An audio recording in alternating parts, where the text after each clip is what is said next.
अस्सलाम वालेकुम रहमतुल्लाहि व बरकातुहू। गाइस, लास्ट वीडियो में जो है हमने सूरह यासीन का जो है तर्जुमा और फुटनोट्स पढ़े थे फ्रॉम आयत 1 से लेके 46 तक। तो आज जो है वहीं से हम कंटिन्यू करते हैं। ठीक है, तो मैं स्टार्ट कर रही हूँ। औज़ु बिल्लाहि मिनश शैतानिर रजीम। मैं अल्लाह की पनाह में आती हूँ शैतान मरदूद से। बिस्मिल्लाहिर रहमानिर रहीम। अल्लाह के नाम से जो बेइंतहा मेहरबान नहायत रहम वाला है। कुरान पढ़ने से पहले सबसे पहले औज़ु बिल्लाहि मिनश शैतानिर रजीम पढ़ लेनी चाहिए। ये मेरा ख्याल है कि कुरान की आई एम नॉट श्योर, मेरा ख्याल है सूरह इब्राहीम या किसी की आयत है कि इस तरह से जो है आप कुरान पढ़ने से पहले आप औज़ु बिल्लाहि मिनश शैतानिर रजीम अल्लाह की पनाह हासिल कर लिया करें शैतान मरदूद से। अच्छा, मैं पढ़ती हूँ। अच्छा, थोड़ा सा वहीं से कि आप लोगों को आइडिया हो जाए कि क्या बात हो रही है। इन लोगों से जब कहा जाता है कि बच्चों उस अंजाम से जो तुम्हारे आगे आ रहा है और तुम्हारे पीछे गुजर चुका है, शायद कि तुम पर रहम किया जाए, तो ये सुनी अनसुनी कर जाते हैं। अब यहाँ पे तुम्हारे आगे जो आ रहा है यानी मोस्ट प्रॉब्ली तुम्हारे अमाल का जो अंजाम है, उस अंजाम से तुम्हारे आगे आ रहा है। ठीक है, कि तुम्हारे आगे जो अंजाम आ रहा है यानी जो अजाब है या जो जिस चीज़ के तुम्हारी जो हरकतें हैं इसकी वजह से तुम अजाब के मुर्तकिब हो रहे हो, और तुम्हारे पीछे जो गुजर चुका है, पीछे जिन लोगों को जिन कौमों को अजाब आया है, उन सब का जो है वो बच्चों उन अंजाम से, शायद कि तुम पर रहम किया जाए, तो ये सुनी अनसुनी कर जाते हैं। इनके सामने उनके रब की आयत में से जो आयत भी आती है ये उसकी तरफ इल्तिफ़ात नहीं करते, यानी कि सुनी अनसुनी कर देते हैं, इल्तिफ़ात नहीं करते। अब ये देखें, सिर्फ कुफ़ार मक्का पे रख के क्यों देखें, ये कुरान तो क़यामत तक मैसेज और रहनुमाई और नसीहत है। तो आप देखिए, हम में से भी बहुत सारे लोग इल्तिफ़ात नहीं करते। हमें जब कोई बताता है कि तुम ये गलत कर रही हो या ये इस तरह से मतलब समझाया जाता है हमें किसी बात पे, या हमें किसी चीज़ से रोका जाता है जो हम गलत कर रहे हैं, तो हम क्या कहते हैं, अच्छा बस ठीक है सुनी अनसुनी कर दी। कोई आपको कहता है कि जना ये चीज़ जो तुम कर रहे हो ये ठीक नहीं है, फ़लान चीज़ तुम जो कर रहे हो ठीक नहीं है, तो हम भी तो सुनी अनसुनी कर देते हैं ना अल्लाह की बातों को। तो उसकी तरफ इल्तिफ़ात नहीं करते। जब उनकी अल्लाह की आयत में से कोई आयत सुनाई जाती है तो उसकी तरफ इल्तिफ़ात नहीं करते। तो ये हम पे भी अप्लाई होता है। आगे पढ़ी हूँ 46 से आगे। और जब इनसे कहा जाता है कि अल्लाह ने जो रिज़्क़ तुम्हें अता किया है उसमें से कुछ अल्लाह की राह में भी खर्च करो, तो ये लोग जिन्होंने कुफ़र किया है ईमान लाने वालों को जवाब देते हैं, क्या हम उनको खिलाएं जिन्हें अगर अल्लाह चाहता तो ख़ुद खिला देता, तुम तो बिल्कुल ही बहक गए हो। तो अल्लाह सुब्हानहू तआला कह रहा है तुम तो बिल्कुल ही बहक गए हो, यानी कुफ़र करने वाले जो अल्लाह का इनकार करते हो कहते हैं ईमान लाने वालों से कि अगर तुम अल्लाह की राह में ख़र्च करो, तो कहते हैं कि अगर अल्लाह चाहता तो अल्लाह खुद ही खिला देता उनको। तो यानी कि समझाने के लिए उनको कहा जाता था, लेकिन वो कहते थे कि तुम अगर अल्लाह चाहता तो खुद ही खिला देता। ठीक है, हमको खिलाने की क्या जरूरत है। तो अल्लाह सुब्हानहू तआला कह रहे तुम तो बिल्कुल ही बहक गए हो।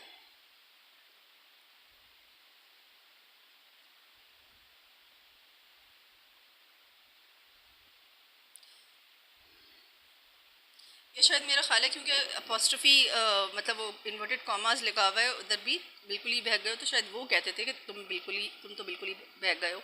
अल्लाह आई एम नॉट स्कॉलर, आप देख लीजिएगा। ठीक है, आगे पढ़ी हूँ। ये लोग कहते हैं कि क़यामत की धमकी आखिर कब पूरी होगी, बताओ अगर तुम सच्चे हो।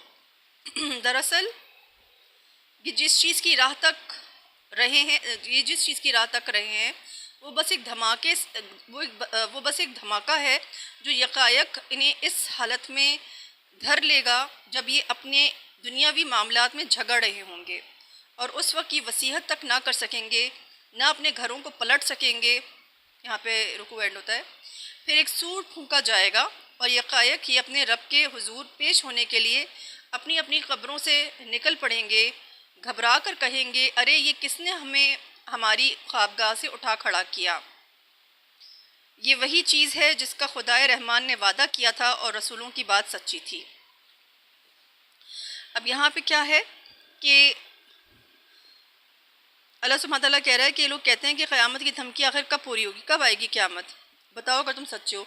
तो अब देखें कि जो है ना, हम में से भी अक्सर लोग जो है कहते हैं अच्छा क़यामत कब आएगी। तो अल्लाह सुब्हानहू तआला कहता है कि देखें बात ये होती है, क़यामत तो देखें अब सीधी सी बात है, मैं आपको बताती हूँ। मतलब अगर हम सोचें इस बात पे, तो क़यामत तो उसी वक्त आ जाती है जब इंसान की मौत होती है। तो अल्लाह सुब्हाना तआला कह रहा है तुम पे अजाब आ जाएगा, एक धमाका होगा, तुम्हें कोई क़यामत किसी चीज़ की वो नहीं है, देरी नहीं है इस चीज़ में। तुम जिस चीज़ की राह तक रहे हो तुम्हें अजाब आप पकड़ेगा, तुम कब्रों में चले जाओगे और फिर वापस तुम्हें हमारी तरफ सूर फूका जाएगा, तुम हमारी तरफ तुम अपने रब के हुजूर हाजिर होगे और अपने अमाल का हिसाब किताब दोगे। तो तुम किस बात की क़यामत का वो इंतज़ार कर रहे हो? एक अजाब की देर है और तुम ख़त्म हो जाओगे और फिर तुम्हें आ जाएगी क़यामत। तो तुम्हें अपने रब के सामने जो है वो तुम्हारे तो उसी वक्त क़यामत आ जाएगी जब अजाब आएगा। तो आगे पढ़ रही हूँ, एक ही ज़ोर की आवाज़ होगी और सब के सब हमारे सामने हाजिर कर दिए जाएंगे। मोस्ट प्रॉब्ली सूर फूंकने के बारे में कहा गया। अगर किसी पर आज किसी पर ज़रा बराबर जुल्म ना किया जाएगा और तुम्हें वैसा ही बदला दिया जाएगा जैसे तुम अमल करते रहे थे। आज जन्नती लोग मज़े करने में मशगूल हैं, वो और उनकी बीवियां घने सायों में हैं, मसनदों पर तकिए लगाए हुए। हर किस्म की लजीज चीज़ें खाने पीने को उनके लिए वहाँ मौजूद हैं। जो कुछ वो तलब करें उनके लिए हाजिर है। रब करीम की तरफ से उनको सलाम कहा गया है। तो अल्लाह सुब्हान तआला कह रहा है कि उस दिन किसी पर जुल्म नहीं किया जाएगा, बस जैसा हम इधर काम कर रहे हैं, जो हमारे अमाल हैं, अल्लाह ताला कह रहा है वैसे ही तुम्हें उधर बदला मिलेगा। और जन्नती लोगों का भी बता दिया, जहाँ पे अजाब वालों का बताया कि जिन पे अजाब आएगा उनकी हरकतें, उनकी एटीट्यूड बताया। तो अल्लाह सुब्हान तआला कह रहा है उस दिन, उसके साथ ही ये भी बता रहा है कि जन्नती लोग उस दिन मज़े में होंगे और वो भी उनकी बीवियाँ भी तकियों पर, मसनदों पर तकिए लगा के, मेरा ख्याल है मोस्टली तखत टाइप का कुछ होगा आई थिंक, या कोई इस तरह की चीज़ होगी, यानी कि जैसे होती है ना मसनद काइंड ऑफ सेटी और समथिंग, आई थिंक सो। तो उस पर तकिए लगा के आराम से बैठे होंगे और मज़े के लजीज़ खाने पीने की चीज़ें होंगी, वो खा रहे होंगे और जो कुछ वो तलब कर रहे होंगे, उनके लिए हाजिर है। रब करीम की तरफ से उनको सलाम कहा जाएगा, अल्लाह ताला की तरफ से उनको सलाम भी कहा जाएगा। बताएं कितनी बड़ी नेमत है ये। आगे पढ़ियो, और ए मुजरिमों, आज तुम छट कर अलग हो जाओ। आदम अलैहिस्सलाम के बच्चों, क्या मैंने तुमको हिदायत ना की थी कि शैतान की बंदगी ना करो? वो तुम्हारा खुला दुश्मन है और मेरी ही बंदगी करो, ये सीधा रास्ता है। मगर अल्लाह ताला क्वेश्चन मार्क, मगर इसके बावजूद उसे तुम में से एक गिरोह कसीर को गुमराह कर दिया। क्या तुम अक्ल नहीं रखते थे? Question mark. ये वही जहन्नुम है जिससे तुमको डराया जाता रहा था। जो कुफ्र तुम दुनिया में करते रहे हो उसकी पदाश में अब इसके ईंधन बनो। आज हम इनके मुंह बंद किए देते हैं, उनके हाथ हमसे बोलेंगे और उनके पाँव गवाही देंगे कि दुनिया में क्या कमाई करते रहे हैं। देखो अल्लाह सुब्हान तआला मुजरिमीन जो हम में से गुनाहगार होंगे, हम कहेंगे अल्लाह ताला कि आज तुम छट के अलग हो जाओ इन जन्नती लोगों से। और आदम के बच्चों, क्या मैंने तुमको हिदायत ना की थी कि शैतान की बंदगी ना करो, वो तुम्हारा खुला दुश्मन है। अब आप देखें कि क्या अल्लाह ताला ने नहीं कहा था, हम आदम अलैहिस्सलाम को नहीं समझाया था? आदम अलैहिस्सलाम को भी समझाई थी बात कि तुम और तुम्हारी बीवी का दुश्मन है शैतान, ये तुम्हें बहका देगा, ये तुम्हें जन्नत से निकाल देगा।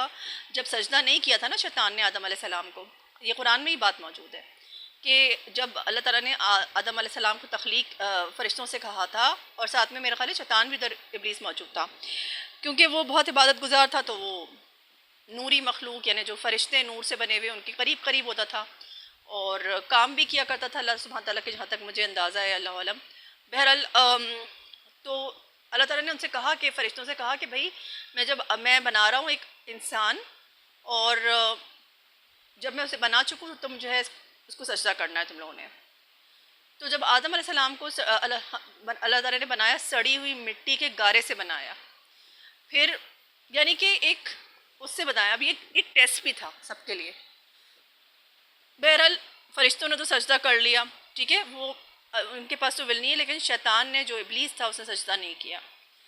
उसने कहा, अल्लाह ताला ने पूछा तुम्हें किस चीज़ ने रोका इसे सजदा करने से? उसने कहा कि मैं इसको सजदा करूं जो सड़ी हुई मिट्टी के गारे से बना है, मैं इसको सजदा नहीं करूंगा, मैं इससे बेहतर हूँ, मैं आग से बना हुआ हूँ, ये तो सड़ी हुई मिट्टी के गारे से बना हुआ है। तो फिर अल्लाह ताला ने जो है उस पर लानत की थी। उससे कहा, अल्लाह ताला ने कहा था तुम मरदूद हो, तुम यहाँ से निकल जाओ, और क़यामत के दिन तक तुम पर लानत है। तो इब्लीस ने फिर क्या कहा था शैतान ने? उसने कहा कि आप मुझे जो है मोहलत दें, आप मुझे मोहलत दें तब तक, और मैं जो है आदम की बीच कनी, मेरा ख्याल है बीख कनी क्या वर्ड उसने यूज़ किया था, मतलब कुरान में जैसे वो ट्रांसलेशन में यूज़ हुआ हुआ है उर्दू में। तो यानी कि मैं इसको उखाड़ के फेंक दूँगी, इसकी सारी नस्लों को तबाह बर्बाद उखाड़ के फेंक दूँगा। तो अल्लाह सुब्हानहू तआला ने कहा जो तुम्हारे पीछे आएगा तो तुम इसको फंसाने की कोशिश करो, वसवसे डालो, फंसाने की कोशिश करो। जो तुम्हारी बात मानेगा, जो तुम्हारी बातों पे अमल करेगा, मैं तुम समेत उन सबको जो है जहन्नुम से भर दूँगा। तो इब्लीस ने कहा कि जो है ना, हाँ लेकिन मैं उनके ऊपर मेरा वो नहीं होगा इख्तियार जो तेरे मुखलिस बंदे हैं। अल्लाह ताला ने कहा हाँ वो मेरे जो मुखलिस बंदे हैं उनके ऊपर तेरा कोई इख्तियार नहीं होगा। तो अब ये बात है कि उसी वक्त और फिर आदम अलैहिस्सलाम को अल्लाह ताला ने बोला कि देखो आदम अलैहिस्सलाम, ये जो शैतान है ना, ये तुम्हारा और तुम्हारी बीवी का दुश्मन है। इसने सजदा नहीं किया था और उसने ये बात कही थी कि इस तरह से उखाड़ दूंगा और आदम की नस्ल को तबाह और बर्बाद कर दूंगा और जहन्नुम में ये वो, तो जहन्नुम में ले जाऊंगा और ये सारी बातें उसने कही थी कि मैं जो है ना तबाह तुम्हारा दुश्मन है। लेकिन आदम अलैहिस्सलाम जो है उनको मना किया था कि इस दरख्त का फल ना खाएं। जन्नत में उनको डाला था, उनको, उनकी वाइफ को, हज़रत हव्वा को, और उनको मना किया था कि एक दरख्त का फल ना खाए। लेकिन शैतान ने उनको बहकाया और वो भूल के, सरकशी में नहीं बल्कि भूल के या क़ुव्वत इरादी की वीकनेस में आके उन्होंने फल खा लिया। शैतान ने इस तरह बहकाया, उन्होंने बोला कि तुम्हें इससे अबदी ज़िंदगी मिलेगी, हमेशा हमेशा की ज़िंदगी मिलेगी और ज़वाल ना होने वाली सल्तनत के तुम मालिक बन जाओगे। तो इस तरह से उनको फुसला के, झूठ बोल बोल के, वसवसे डाल डाल के उनको खिलवा दिया। और बदले में क्या हुआ, उनके कपड़े उतर गए। जन्नती लिबास जो पहना हुआ था आदम और हव्वा ने, उनके उतर गए और वो जो है अपने आप को वो जन्नत के जो दरख्त के पत्तों से जो है वो ढांपने लगे। तो आप देखें हमारे बाप दादा के कपड़े तक उतरवा लिए उन्होंने। आदम अलैहिस्सलाम के कपड़े जन्नत से क्या निकलवाया शैतान ने, जन्नत से क्या दुनिया में भिजवा दिया, ज़मीन पे भिजवा दिया हमें एक आला चीज़ से, बल्कि कपड़े भी उतरवा लिए। तो अब आप सोचें कि वो कितना बड़ा दुश्मन है हमारा। तो अल्लाह सुब्हानहू तआला ने कहा कि मैं तुम्हें बताया नहीं था, मैं तुम्हें हिदायत नहीं की थी कि आदम, पूछेगा अल्लाह ताला कि आदम के बच्चों, मैंने तुम्हें हिदायत नहीं की थी कि तुम शैतान की जो है बंदगी ना करना, वो तुम्हारा खुला दुश्मन है, उसके पीछे मत चलना। बंदगी का यही मतलब, बंदगी का मतलब लिटरल भी बंदगी होता है और ये कि उसके पीछे ना चलना, उसकी बातें मत मानना, उसका कहा मत मानना। और अल्लाह ताला ने कुरान में बता दिया कि कौन से अमाल हैं जो शैतानी अमाल हैं, ठीक है। ज़िना और जो भी चीज़ें अल्लाह ताला ने बताई हैं, जो है ना, ये झूठ बोलना भी, क्योंकि शैतान ने भी झूठ बोला था ना, धोखा देना, और जो जो चीज़ें अल्लाह ताला ने कुरान में बताई हुई हैं। तो अब देखें ज़िना कितना कॉमन हो गया आजकल। अल्लाह हम पर अपना खुशी रहम करम अता फरमाए, हम सीधे रस्ते पे हिदायत फरमाए। लेकिन अल्लाह सुब्हानहू तआला ने कहा कि मैंने कहा था कि तुम शैतान की बंदगी ना करो, यानी इसको फॉलो ना करो, यानी फॉलो करना ही इसकी बंदगी करना है। तो वो तुम्हारा तो खुला दुश्मन है। और मेरी बंदगी करो, ये सीधा रास्ता है। क्या तुम्हें ये बात नहीं पहुंची थी? और फिर जो है इतने सारे अम्बिया भी आए थे, सब ने गाइड किया था, कुरान हमारे पास मौजूद है। तो अल्लाह सुब्हानहू तआला ने कहा कि तुम में से एक मेजॉरिटी को जो है, गिरोह कसीर को, एक बड़े गिरोह को उसने गुमराह किया है। क्या तुम्हारे पास अक्ल नहीं थी? और पीछे जो है सारे अजाबों का अल्लाह ताला बार बार कुरान में जिक्र करा है। तो अल्लाह ताला कहेगा कि तुमने क्या घूम फिर के ज़मीन में नहीं देखा था कि कैसे अजाब आए थे? तुम्हारे पास इंटरनेट भी मौजूद है। तो अल्लाह ताला कहता है यही अब तुम वो जहन्नुम में जिसका तुम्हें डराया जाता था, और जो तुम दुनिया में कुफर करते रहे हो, मेरी आयत का इनकार करते रहो, मेरी नाशुक्री नाफरमानी करते रहे हो, उसकी पदाश में अब इसका ईंधन बनो। आज हम इनके मुंह बंद कर देते हैं, अब मुंह बंद कर दिए जाएंगे। मुंह से बोलते हैं ना, बहुत बड़ी बड़ी बातें बनाते हैं, मुंह से बातें बनानी आती हैं अक्सर हमें कि यूं कर दिया था, ये तो यूं हो गया था। मुंह बंद कर दिए जाएंगे और हाथ पांव बोलेंगे, हमारे जिस्म के अज़ा बोलेंगे क्या माल किए थे। आगे पढ़ी हूँ, हम चाहें तो इनकी आंखें मूंद दें, फिर ये रास्ते की तरफ लपक कर देखें, कहाँ से इन्हें रास्ता सुझाई देगा? Question mark. हम चाहें तो इन्हें इनकी जगह ही पर इस तरह मस्क करके रख दें कि ये ना आगे चल सके ना पीछे पलट सकें। यहाँ पे रुकू एंड है। जिस शख्स को हम लंबी उम्र देते हैं उसकी साख्त को हम उलट ही देते हैं। क्या ये हालात देखकर इन्हें अक्ल नहीं आती? Question mark. अच्छा, अब यहाँ पे एक अल्लाह सुब्हानहू तआला ने कहा कि इनकी आंखें मूंद दें, इनको अंधा कर दें मोस्ट प्रॉब्ली यहाँ पे। तो ये रास्ते को लपके तो कहाँ इन्हें रास्ता सुझाई देगा? और तआला ने कहा कि इनकी जगह पे इनको मस्क कर दें, मस्ख कर मीम सीन खे मस्ख है। तो ना आगे चल सके ना पीछे पलट सकें, इनको तबाह व बर्बाद कर दें, हम इनको मस्क कर दें। और अल्लाह सुब्हानहू तआला कहते हैं जिसको हम लंबी उम्र देते हैं उसकी साख्त हम उलट देते हैं, यानी कि वो बच्चों की तरह हो जाता है। तो क्या तुम्हें अकल नहीं आती? अब देखिए बड़े से बड़े, उस दिन मैं सुन रही थी कि बड़े से बड़े कोई साइंटिस्ट वगैरह कोई भी हो, लेकिन क्या होता है कि बुढ़ापे में सब जो है वो उनको अपना नाम तक याद नहीं रहता। बड़ी से अकल वाली इंटेलिजेंट लोग भी हैं, उनको अपना नाम याद नहीं रहता, इतने ज़्यादा वो। तो क्या इंसान अपने आप पर किस किस बात पे गुरूर कर रहा है? आगे पढ़ रही हूँ। हमने इस नबी सल्लल्लाहु अलैहि वसल्लम को शेर नहीं सिखाया है और ना शायरी इसको जेब ही देती है। और कितने वीक हो जाते हैं हम, जब बूढ़ा हो जाता है तो इंसान कितना वीक हो जाता है, बिस्तर में पड़ जाता है, इतना वीक हो जाता है, वही बच्चे की तरह हो जाता है, बेबी की तरह। आगे पढ़ी। हमने और अकल भी मारी जाती है कि सही बात समझ में नहीं आती, बच्चों की तरह मतलब बातों को अंडरस्टैंड नहीं करता, अपनी मनवाने की ज़िद करता है। आगे पढ़ी हूँ। हमने इस नबी सल्लल्लाहु अलैहि वसल्लम को शेर नहीं सिखाया है और ना शायरी इसको जेब ही देती है। ये तो एक नसीहत है और साफ पढ़ी जाने वाली किताब, ताकि वो हर उस शख्स को ख़बरदार कर दे जो ज़िंदा हो और इनकार करने वालों पर हुज्जत कायम हो जाए। तो अल्लाह सुब्हानहू तआला कह रहे हैं कि नबी सल्लल्लाहु अलैहि वसल्लम को शेर का, इस पर जो है ना मुझे ऐसा लगता है, मैंने इसरार अहमद साहब का लेक्चर सुना था, तो मुझे एग्जैक्टली तो याद नहीं है, लेकिन कुछ मोमेंट पे रसूलुल्लाह सल्लल्लाहु अलैहि वसल्लम ने किसी मोमेंट पे कोई शेर बोलने की कोशिश की और उसमें मिस्टेक निकल आई। तो हज़रत अबू बकर सिद्दीक़ रज़ी अल्लाह ने बोला कि आपका जो है ये, यानी कि वो शेर व शायरी नहीं कर सकते थे रसूलुल्लाह सल्लल्लाहु अलैहि वसल्लम, उनके वो नहीं थी कि आप तो नबी हैं, आप बस हक बोल सकते हैं, आप शेर व शायरी आपका काम, मतलब ये चीज़ आपको वो नहीं करती। तो यानी कि वो शेर और शायर नहीं थे, जिस तरह शायर और मजनून उन पर इल्ज़ाम लगते थे। औज़ुबिल्लाह। आगे पढ़ी हूँ। क्या ये लोग देखते नहीं हैं कि हमने अपने हाथों की बनाई हुई चीज़ों में से इनके लिए मवेशी पैदा किए हैं और अब ये उनके मालिक हैं। हमने उन्हें इस तरह उनके बस में कर दिया है कि उनमें से किसी पर ये सवार होते हैं, किसी का ये गोश्त खाते हैं और उनके अंदर इनके लिए तरह तरह के फ़वाइद और मशरूबात हैं। फिर क्या ये शुक्रगुज़ार नहीं होते? ये सब कुछ होते हुए इन्होंने अल्लाह के सिवा दूसरे खुदा बना लिए हैं और ये उम्मीद रखते हैं कि इनकी मदद की जाएगी।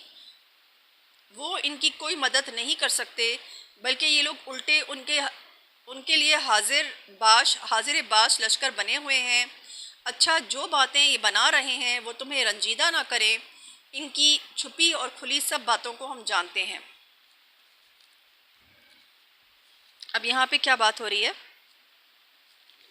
यहाँ पे ये बात हो रही है कि अल्लाह सुब्हानहू तआला कह रहा है कि हमने मवेशी बनाए हैं और तुम लोग जो है फिर इसके हमने अपने हाथों से की बनाई हुई चीज़ों में से मवेशी भी बनाए हैं जिनके तुम मालिक बने बैठे हो। कुछ के तुम गोश्त खाते हो, कुछ पे सवार होते हो और उनके अंदर तरह तरह के फ़वाइद और मशरूबात। मेरे ख्याल है मोस्ट प्रॉब्ली एक तो ये है कि गाय जो मिल्क होता है, जो बकरी और मतलब कैटल का मिल्क होता है, और फिर ये कि मेरा ख्याल है, I am not sure about it, लेकिन ऐसा मैंने पढ़ा था कि कैमल है वो पानी स्टोर कर लेता है और इस तरह से।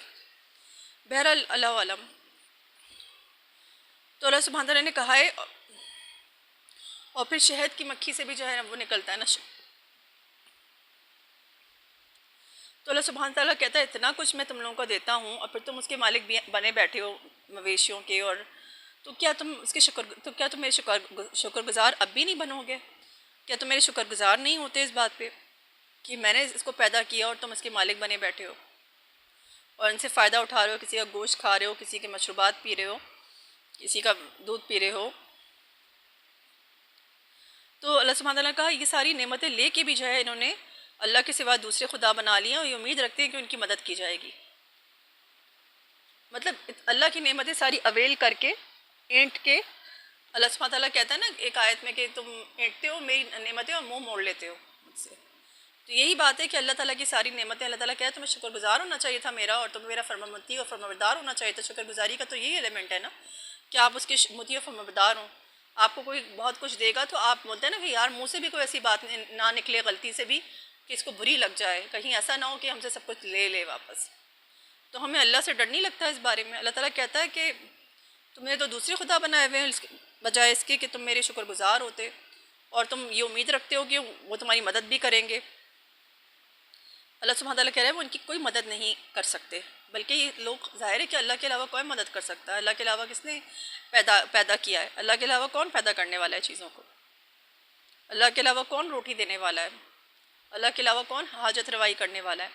तो अल्लाह ताला कहता है उनकी कोई मदद नहीं कर सकते, बल्कि ये लोग तो फजूल में उनका लश्कर बने हुए हैं कि उनके लश्कर बने हुए हैं, हाजिर बाश लश्कर बने हुए हैं। अच्छा तो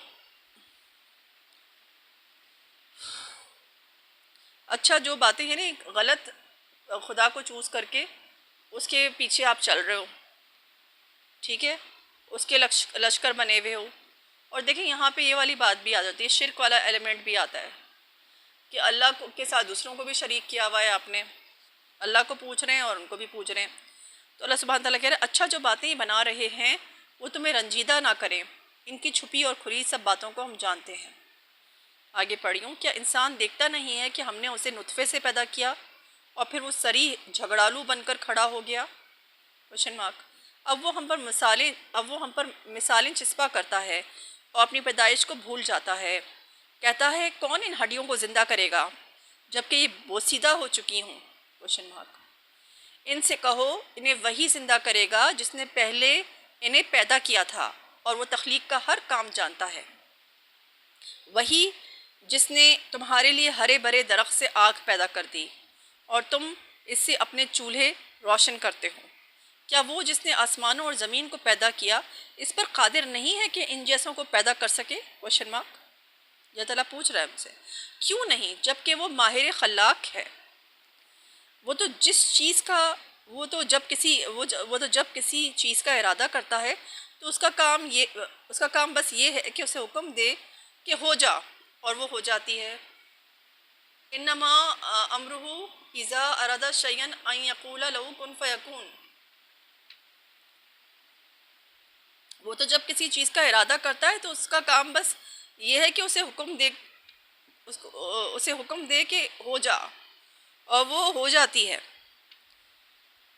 पाक है वो, यानी कुन फ़यकून का मामला होता है। पाक है वो जिसके हाथ में हर चीज़ का मुकम्मल इक़्तिदार है और उसी की तरफ तुम पलटाए जाने वाले हो। इस पर रुकू एंड होता है और सूरह यासीन का तर्जुमा भी एंड होता है।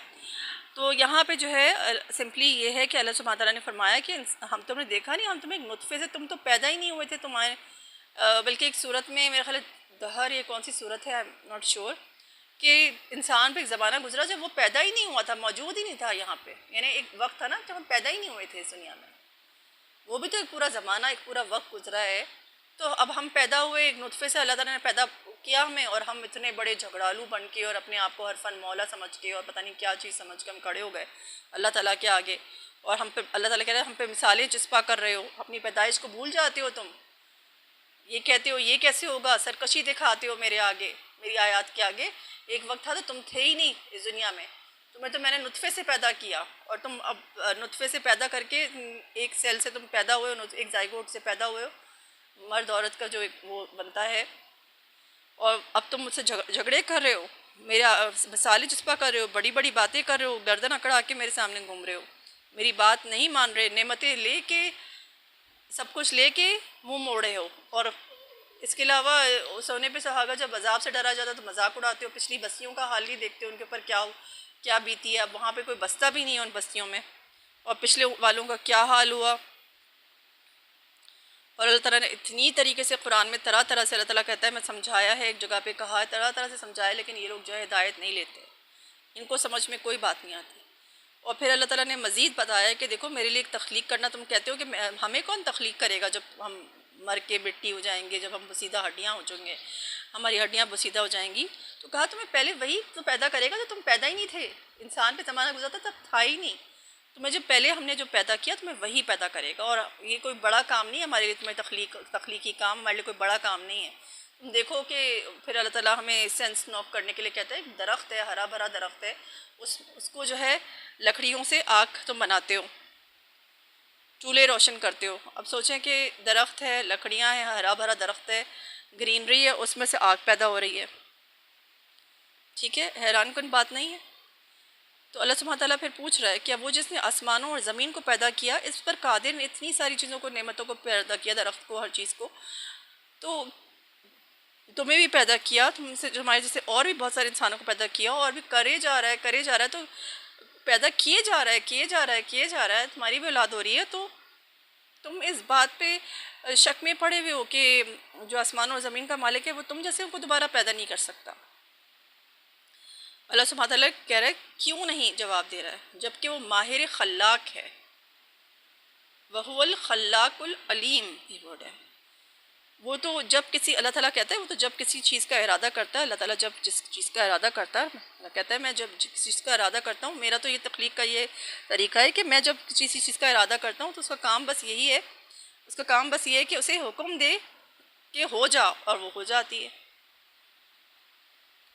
पाक है वो जिसके हाथ में हर चीज़ का मुकम्मल इक़्तिदार है, और उसी की तरफ तुम पलटाए जाने वाले हो। मुकम्मल इक़्तिदार अल्लाह के हाथ में, ये बात हमें याद रखना चाहिए। और उसी की तरफ अल्लाह ताला कह रहे हैं तुम पलट के हमारी तरफ ही आओगे, कहीं और नहीं जाओगे।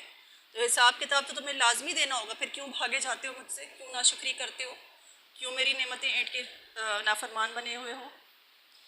ठीक है। और सूरह यासीन जो है सदक़ल्लाहुल अज़ीम यहाँ पे ख़त्म होती है। सूरह यासीन पे बहुत गौर व खौस करें। तो मैंने लास्ट टाइम भी आपको बात समझाई थी कि कुरान का दिल है, और इसी को जो है वो मुख्तलिफ जो है जो जादूगर वग़ैरह, मुझे पता चली हैं बातें कि जो है ना उल्टा पढ़ के और कुरान उल्टा पढ़ते हैं। तो सूरह यासीन को भी स्पेशली उल्टा पढ़ के नाउज़ुबिल्लाह, आपको पता है बेहुरमनियाँ करके जादू चढ़ाया जाता है। तो इसको जो है सूरह यासीन को कसरत से पढ़ें। हर नमाज के बाद जो है एक बार पढ़ें, और अगर हो सके तो 3 बार हर नमाज के बाद पढ़ें, और पढ़ के पानी पे दम करके पिएँ। और दुरूद शरीफ, दुरूद इब्राहीमी, ठीक है, दुरूद इब्राहीमी जिसमें हज़रत इब्राहीम अलैहिस्सलाम और रसूल सल्लल्लाहु अलैहि वसल्लम का ज़िक्र है, कोई और दुरूद नहीं। दुरूद इब्राहीमी का बहुत ज़्यादा विर्द करेंगे, दोनों सूरह यासीन और दुरूद इब्राहीमी का हर वक्त ज़्यादा से ज़्यादा विर्द करें। जादू, जिन्नात, बीमारियाँ, हर चीज़ के परेशानियाँ, हर चीज़ के लिए जो है विर्द करें। और जब देखिए रसूलुल्लाह सल्लल्लाहु अलैहि वसल्लम और के लिए हम दुआ करते हैं ना दुरूद इब्राहीमी में, कि अल्लाह ताला इनको वही रहमतें और बरकतें अता फरमा जो आपने इब्राहीम अलैहिस्सलाम और उनके घर वालों पे की थी, वही रहमतें और बरकतें आप रसूलुल्लाह सल्लल्लाहु अलैहि वसल्लम और उनके आल पे नसीब फरमा। तो इसके बदले हमें भी रहमतें और बरकतें मिलती हैं। आपको पता है अल्लाह ताला हमें भी, अपने दिल में सोचें, आप दुआएं करें कि अल्लाह ताला जो खैर और रहमतें बरकतें आपने उन पर नाजिल फरमाई हैं इनके घरानों पर, वही खैर और बरकतें हमारे ऊपर भी नाजिल फरमाएं। देखिए क्या कुछ माशाल्लाह से जो है वो कितनी फ्लरिश हुई हज़रत इब्राहीम अलैहिस्सलाम की औलाद, और सब कुछ माशाल्लाह से काबा और ये सब कुछ, मतलब दुआएं मांगे, रहमतें और बरकतें मांगे अपने लिए भी और अपने घर वालों के लिए भी। तो उम्मीद करती हूँ अच्छा इस सूरत पे आप जो है मज़ीद गौर करिएगा। मुझे कहा गया था कि जो है ना इस सूरत पे एक बार नहीं, चूँकि कुरान का दिल है, और कुरान के जो दिल है अक्सर ये जो नेगेटिव जो जादूगर इस टाइप के होते हैं वो कहते हैं कि जो है ना दिल को जो है कंट्रोल करो तो पूरा कंट्रोल में बंदा आ जाता है। तो इसी तरह से जो है इसको यूज़ करके जो है वो कंट्रोल किया जा रहा है लोगों को। तो बहरहाल इसको जो है कसरत से पढ़ें, और दुरूद इब्राहीमी जो है उसको कसरत से विर्द करें, और इस सूरत पे ज़्यादा गौर करें। मुझे कहा गया था कि एक बार नहीं बल्कि कई बार जब आप इस सूरत को पढ़ेंगे, क्योंकि हर बार जब हम पढ़ते हैं ना तो सूरतों नई बातें हमें पता चलती हैं। गौर से पढ़ें, गौर से तफक्कुर तदब्बुर करें कि आखिर इसको कुरान का दिल क्यों कहा गया है। मुझे कुछ बातें बताई गई थी कि जो है ना इसमें 7 मुबीन है, इस पर भी गौर करिएगा, और भी बहुत सारी बातें मुझे कहा था कि आप गौर करिए, आप गौर करिए, और बार बार इसको पढ़ेंगी ना तब आपको समझ में आएगा। एक बार इसका तर्जुमा पढ़ने से नहीं होगा, इसको बार बार अल्लाह ताला से दुआएं मांग के इस पर गौर खौस करें, तब हम पे वो बातें खुलेंगी कि कुरान का दिल क्यों कहा जाता है सूरह यासीन। उम्मीद करती हूँ कि ये वीडियो आपके लिए फ़ायदेमंद होगी।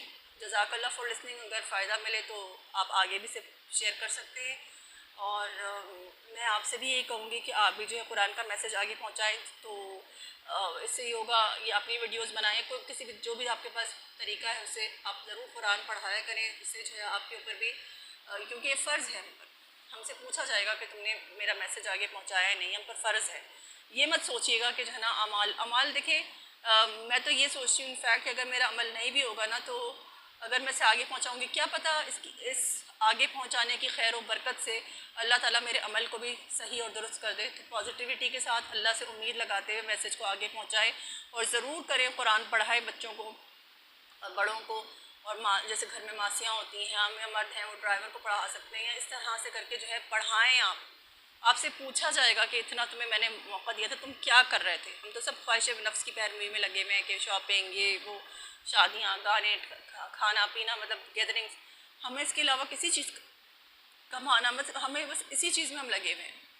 हमें कभी दीन का एहसास ही नहीं हुआ, कितना कितना शिरक आ गया है, कितनी लोग क्या क्या कर रहे हैं, मस्जिदों में भी क्या क्या किस तरह की नातें हो रही हैं, क्या कोई हमने कोई रोल अदा किया। तो अल्लाह ताला बोलेगा कि तुम वो कौम थे कि जो जिसने जो है वो अमर बिन मारूफ और नहीं अनिल मुनकर करना था और कुरान सिखाना था, पढ़ना पढ़ाना था।